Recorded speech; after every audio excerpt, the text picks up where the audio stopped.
It's an important strategy to anticipate questions before your prospects ask them. This keeps you in control of the interaction. It also makes your interaction less awkward. You don't want a prospect to have to ask you things like who you are or why you're at their door. If they have to ask, you have missed the mark.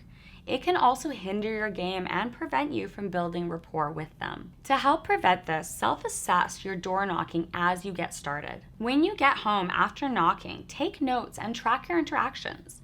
You want to note how often your prospects are asking you the following questions. Who are you?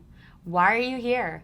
Where are you from? What are you selling? Or how long is this going to take? You don't want your prospect to ask any of these questions. After practicing at the door, review your notes and see how often you get asked these questions. The less often they ask, the better you are getting at your introduction. Here's an example of how to casually prevent a prospect from asking you these questions. Hey, my name's Ashley. Don't worry, I'm not going to take much time. I just want to drop this information off for you.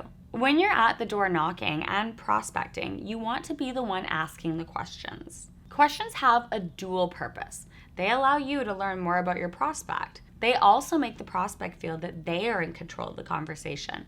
It also allows you to qualify them as possible leads or not while you're talking to them. This information is helpful to guide your future interactions with them. You will know what to say and how to provide them with the best value. Overall, you also want to ask questions that keep them talking. When you are listening to them talk, it shows that you are genuinely interested in connecting with them. You don't want to be the one doing all of the talking at the door. Most importantly, the questions allow you to break the ice and obtain the information that helps you connect with them again in the future. Here are some questions that you can use to guide the conversation and learn more about your prospect. When you're starting a casual conversation, you could ask, how long have you lived here? Or where did you move from? When the lead shows definite interest in moving, you can ask, where do you want to move to?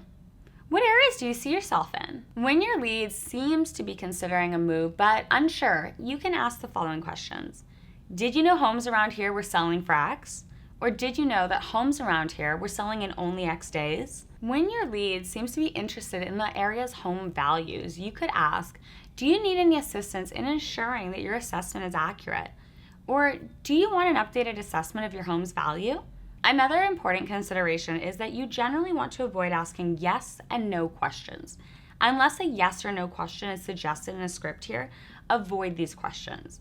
There are a few times when a yes or no can help guide a conversation. Only use yes and no questions as part of a conversation strategy.